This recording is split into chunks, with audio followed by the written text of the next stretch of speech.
നമസ്കാരം. കളിക്കളത്തിലേക്ക് സ്വാഗതം. Indian football ആരാധകർക്ക് നിരാശയുടെയും ഇന്ത്യൻ ക്രിക്കറ്റിനും കേരള ക്രിക്കറ്റിനും അഭിമാനത്തിൻ്റെതുമായിരുന്നു പോയ വാരം. ഓസ്ട്രേലിയയിലെ ടെസ്റ്റ് പരമ്പര നേട്ടത്തിന് പിന്നാലെ ഏകദിന പരമ്പരയും ഇന്ത്യ സ്വന്തമാക്കിയപ്പോൾ കേരളം ആദ്യമായി രഞ്ജി ട്രോഫിയിൽ സെമിഫൈനൽ യോഗ്യത നേടി. പരമ്പര സ്വന്തമാക്കിയതോടെ വിരാട് കോഹ്ലിയുടെ ക്യാപ്റ്റൻസിയിൽ ഇന്ത്യ ഓസീസ് മണ്ണിൽ ചരിത്ര നേട്ടമാണ് വെട്ടിപ്പിടിച്ചത്. ഇതോടെ ആദ്യമായി ഓസീസ് മണ്ണിൽ ഇന്ത്യക്ക് ഏകദിന ടെസ്റ്റ് പരമ്പരകൾ നേടിക്കൊടുക്കുന്ന നായകൻ എന്ന ബഹുമതി കോഹ്ലിക്ക് സ്വന്തമായി.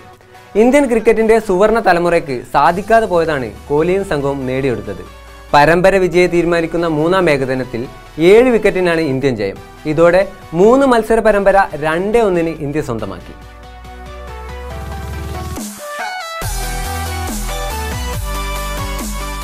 ആദ്യം ബാറ്റ് ചെയ്ത ഓസ്ട്രേലിയ 230 റൺസിന് പുറത്തായപ്പോൾ 4 പന്ത് ശേഷിക്കെ 3 വിക്കറ്റ് മാത്രം നഷ്ടപ്പെടുത്തി ഇന്ത്യ വിജയം കണ്ടു.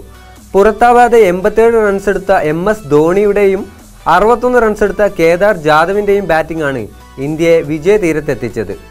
6 വിക്കറ്റ് വീഴ്ത്തിയ സ്പിന്നർ യുസ്വേന്ദ്ര ചാഹലും ഇന്ത്യൻ ജയത്തിൽ നിർണായക പങ്കുവഹിച്ചു. യുസ്വേന്ദ്ര ചാഹൽ കളിയിലെ താരമായപ്പോൾ 3 മത്സരത്തിലും അർദ്ധ സെഞ്ചുറിയോടെ തിളങ്ങിയ ധോണിയാണ് പരമ്പരയിലെ താരം.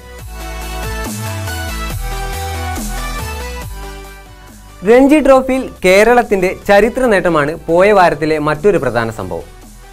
വയനാട്ടിലെ കൃഷ്ണഗിരിയിൽ നടന്ന ക്വാർട്ടർ ഫൈനലിൽ കരുത്തരായ ഗുജറാത്തിനെ 113 റൺസിന് പരാജയപ്പെടുത്തിയാണ് കേരളത്തിന്റെ ചുണക്കുട്ടികൾ ആദ്യ രഞ്ജി ട്രോഫി സെമി എന്ന സ്വപ്നം സാക്ഷാത്കരിച്ചത്.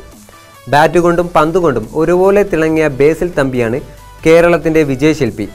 8 വിക്കറ്റാണ് 2 ഇന്നിംഗ്സുകളിലായി ബേസിൽ വീഴ്ത്തിയത്. സന്ദീപ് വാര്യർ, MD നിതീഷ് എന്നിവരുടെ ബൗളിംഗും കേരളത്തിന്റെ വിജയത്തിൽ നിർണായകമായി. അത്ര ശുഭകരമായിരുന്നില്ല ഇന്ത്യൻ ഫുട്ബോളിന് ഈ വാരം.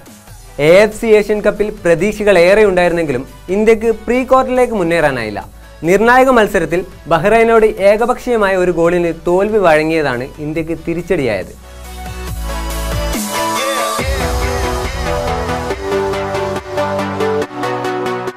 90-ാം മിനിറ്റിൽ ബഹ്റൈൻ താരം ഷംസാനെ ഇന്ത്യൻ താരം പ്രണോയ് ഹൽദാർ ബോക്സിൽ വീഴ്ത്തിയതിന് ലഭിച്ച പെനാൽറ്റി ജമാൽ റഷീദ് ലക്ഷ്യം പിഴക്കാതെ പോസ്റ്റിലെത്തിച്ചതോടെയാണ് ചരിത്ര നേട്ടത്തിലേക്കുള്ള ഇന്ത്യയുടെ പ്രയാണം അവസാനിച്ചത്.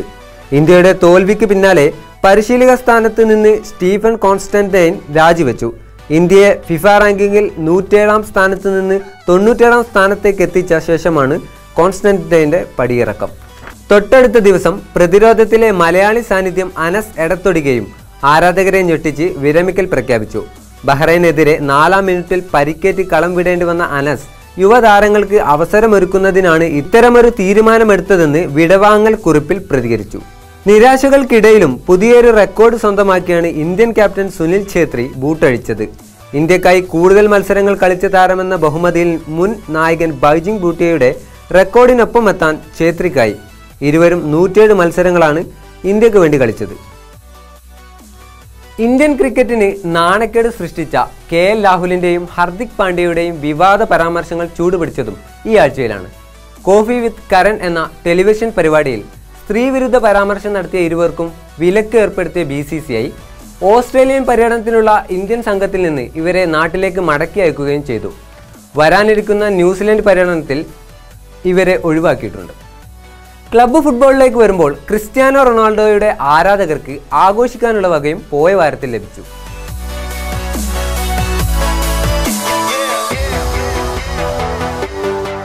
ഇറ്റാലിയൻ സൂപ്പർ കപ്പിൽ AC മിലാനെ ഏകപക്ഷീയമായ ഒരു ഗോളിന് തോൽപ്പിച്ച് യുവന്റസ് കപ്പ് ഉയർത്തി. ക്രിസ്ത്യാനോ റൊണാൾഡോയുടെ ഹെഡർ ഗോളിലൂടെയാണ് യുവന്റസ് തങ്ങളുടെ 8ാം സൂപ്പർ കപ്പ് ഉയർത്തിയത്. ഈ സീസണിൽ തുടക്കത്തിൽ റയൽ മാഡ്രിഡിൽ നിന്ന് യുവന്റസിലേക്ക് ചേക്കേറിയ റൊണാൾഡോ ക്ലബിനൊപ്പം നേടുന്ന ആദ്യ കിരീടം കൂടിയാണിത്. മെസ്സി ആരാധകരും ഹാപ്പിയായിരുന്നു പോയ വാരത്തിൽ. സ്പാനിഷ് കോപ്പ ഡെൽ റേയിൽ ലെവന്റെയോട് ആദ്യ പാദത്തിൽ 2-1 പരാജയപ്പെട്ട ബാഴ്സലോണ 2ാം പാദത്തിൽ 3-0 വിജയിച്ച് ക്വാർട്ടറിലേക്ക് ടിക്കറ്റ് എടുത്തു. ആദ്യ പാദത്തിൽ മെസ്സിയുടെ അഭാവം ടീമിന് ജയം നഷ്ടപ്പെടുത്തിയപ്പോൾ നിർണായക മത്സരത്തിൽ തകർപ്പൻ ഗോളോടെ മെസ്സി ബാഴ്സയെ കൈപിടിച്ചുയർത്തി. ടെന്നീസ് പ്രേമികളിൽ ആവേശം നിറച്ച വാരമാണ് കടന്നുപോയത്. ഈ വർഷത്തെ ആദ്യ ഗ്രാൻഡ് സ്ലാം ടൂർണമെന്റായ ഓസ്ട്രേലിയൻ ഓപ്പണിൽ പ്രമുഖ താരങ്ങളെല്ലാം മുന്നേറ്റം കാഴ്ചവെച്ചു. നിലവിലെ പുരുഷ സിംഗിൾസ് ജേതാവായ റോജർ ഫെഡറർ 4ാം റൗണ്ടിൽ പ്രവേശിച്ചപ്പോൾ സൂപ്പർ താരങ്ങളായ റഫാൽ നദാൽ, നൊവാക് ജോക്കോവിച്ച് എന്നിവർ 3ാം റൗണ്ടിൽ പ്രവേശിച്ചു. പരിക്കിനെ തുടർന്ന് വിശ്രമത്തിലായിരുന്ന ആൻഡി മുറെ ആദ്യ റൗണ്ടിൽ പുറത്തായി. 4 ഗ്രാൻഡ് സ്ലാം കിരീടം സ്വന്തമാക്കിയിട്ടുള്ള മുറെ 5 തവണ ഓസ്ട്രേലിയയിൽ ഫൈനൽ കളിച്ചിട്ടുണ്ടെങ്കിലും ഒരു തവണ പോലും കിരീടമുയർത്തിയിട്ടില്ല. ഈ സീസണിന് ശേഷം വിരമിക്കുമെന്ന് നേരത്തെ തന്നെ മുറെ വ്യക്തമാക്കുകയും ചെയ്തിട്ടുണ്ട്. വനിതാ സിംഗിൾസ് പോരാട്ടം ശക്തമായിരുന്നു. സൂപ്പർ താരങ്ങളായ Serena Williams, Simona Halep, Maria Sharapova, Sloane Stephens എന്നിവരെല്ലാം തന്നെ 3-ാം റൗണ്ടിൽ സീറ്റ് ഉറപ്പിച്ചു കഴിഞ്ഞു. കൂടുതൽ കായിക വിശേഷങ്ങളുമായി അടുത്ത ആഴ്ച കാണാം.